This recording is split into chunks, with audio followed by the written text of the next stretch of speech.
నేను అవతరిస్తానని భగవానుడు చెప్పడం జరిగింది. కాబట్టి ప్రతి ఒక్కరు మన సనాతన సంస్కృతి యొక్క ఆచార వ్యవహారాలలో భగవద్గీత, హనుమాన్ చాలీసా మనము మన పిల్లలకు బోధించాలని మీ అందరికీ కూడా తెలియజేసుకుంటూ, ఈ భగవంతుని యొక్క నామ సంకల్పం ద్వారా మనం సాధించవచ్చు. ఏ విధంగా అయితే ఛత్రపతి శివాజీ జన్మదినానికి మనం సెలవు ప్రకటించుకోలేనటువంటి దుస్థితిలో ఉన్నాం. ఎక్కడెక్కడో బయటి దేశంలో మన దేశానికి వచ్చి దాచుకొని తిన్నోందేమో సెలవులు ప్రకటిస్తున్నారు.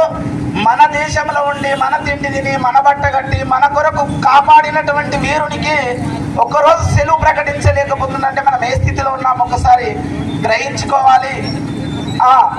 జై శివాజీ మహారాజ్కి. ఇట్లా ఇంటికొక్క శివస్వామితో పాటు ఈ చిన్న చిన్న స్వాముల లాగా మన శివశక్తిని పెంచాలి, శివ సైన్యాన్ని పెంచాలి, మన ధర్మాన్ని ముందుకు తీసుకెళ్లేటటువంటి బాధ్యత ప్రతి ఒక్క హిందూ సాముల పైన ఉన్నది. కాబట్టి ఇక్కడ వచ్చినటువంటి శివసాములందరూ కూడా చాలా భక్తి కలిగి, శక్తి కలిగి, యుక్తి కలిగి ఉన్నారు. ఇదే భక్తి శక్తి మనం అనేకమైనటువంటి శక్తులను ప్రసాదించాలని తెలియజేసుకుంటూ మళ్ళొక్క వినపం చేస్తున్నాను.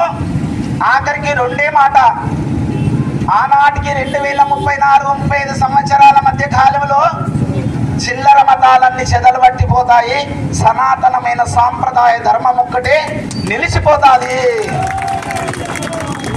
ఎప్పుడైతే విశ్వమంతా జై శ్రీరామ్ అని అన్నదో, రామ రామ అనని వారలు పండు ఆకు రాలినట్ల రాలిపోయేదరు తెలుసుకోండి అన్నాడు. ఎప్పుడైతే జీవితంలో మనం 10 సంవత్సరాలకి ఇప్పటికి చూసినట్టయితే రామ చైతన్యం మన హృదయంలో నివసిస్తున్నది. ఇప్పుడు కాశీలో బాకీ ఉంది కదా, ఆ కాశీ నుంచి వక్స్ బోర్డులో ఉన్నటువంటి చుట్టుముట్టు పరిసర ప్రాంతాలు ఉన్న గుళ్ళ గురించి వక్స్ బోర్డుకు వాళ్ళు మద్దతు తెలుపుతున్నారు, కానీ మన వాళ్ళు మనకు మద్దతు తెలుపలేనటువంటి దుస్థితిలో మనం ఉన్నాం. దయచేసి మీరందరూ కూడా మన తోటి వారికి సహకరించి రేపు జరగబోయేటటువంటి పార్లమెంటు ఆ వక్స్ బోర్డు బిల్ ఏదైతే ఉందో తాను రద్దు చేసేంత వరకు పోరాడతామని మీరందరూ కంకణం కట్టుకోవాలని అక్కడ కుంభమేళలో కూడా చతురాం న్యాయపీఠాలు ప్రబోధం చేయడం జరిగింది. అదే దాన్ని దృష్టిలో ఉంచుకొని మనమందరం కూడా సనాతన ధర్మం, సన్ అంటే సూర్యుడు, ధర్మం అంటే భూమి, సూర్యుడు ఉన్నంత పెట్టుకు, భూమి ఉన్నంత పెట్టుకు మన ధర్మాన్ని ఎవడేం చేయలేడు, ఎవడు కూడా ఏం చేయలేడు. అదే మన శాశ్వతము. సనాతనము, ఆతనం అంటే నీ తను ఉన్నంత పెట్టుకు ఆచరించేదే సనాతనం. కాబట్టి మన దేహంలో దేవుణ్ణి చూస్తాం, మనసులో మందిరాన్ని చూస్తాం, భక్తిలో భగవంతుని చూస్తాం, అందరిలో కొందరిలో సర్వాన్ని చూస్తాం. కానీ కొందరు మనల్ని విమర్శించేటటువంటి మూర్ఖులు, పాషాండ హృదయులు ఈ దేశాన చాలా బయటికి వచ్చి మన సంఘ నుండి మన సంఘాన్ని బల్యాలు పొడుస్తున్నారు. చాలా జాగ్రత్తగా ఉండాలి.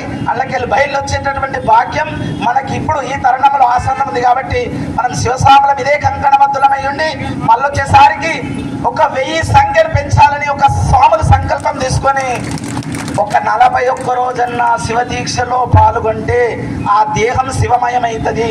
ఎవరైనా రుద్రాక్ష ధరిస్తే అది రుద్రాక్షమయమవుతుంది, కైలాసమయమవుతుంది, దేహమే దేవాలయం అవుతుంది. కనుక మనం దృష్టిలో ఉంచుకొని ప్రతి ఒక్క స్వామి కూడా రుద్రాక్షను 41 రోజు కంకణాబద్ధులై దీక్షను స్వీకరించి ఆ శివస్వామికి శివ కైలాసము ఉన్నట్టుగా నభూతో నభవిష్యతి, భూ కైలాసం అన్నట్టు కావాలని మనందరికీ కూడా ఆ శ్రీశైల బ్రహ్మరాంబ మల్లికార్జునుడు అనుగ్రహాన్ని అందించాలని తెలియజేసుకుంటూ ఓం నమ శివాయ, హర హర్ మహాదేవ్, జై బలో భారత్ మాతా की, ఛత్రపతి శివాజీ महाराज की,